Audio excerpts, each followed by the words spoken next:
চিংড়ি মাছ ভুনা করার জন্য হলুদ লবণ দিয়ে মাখিয়ে রাখা চিংড়ি মাছ তেলের মধ্যে ভেজে একটি পাত্রে তুলে রেখে দিয়েছি।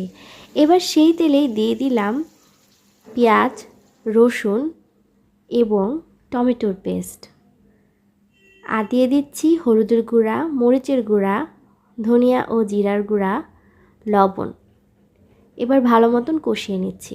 তেল যখন উপরের দিকে ভেসে উঠবে তখন ভেজে রাখা চিংড়ি মাছ দিয়ে দিলাম। এবার নেড়ে চেড়ে ভালোভাবে কষিয়ে নিচ্ছি। কষানো হয়ে গেলে দিয়ে দিচ্ছি সামান্য একটু পানি, আর পানিটা যখন একটু টেনে আসবে ঠিক তখনই জাল বন্ধ করে সার্ভ করে নিলেই রেডি চিংড়ি মাছ ভুনা।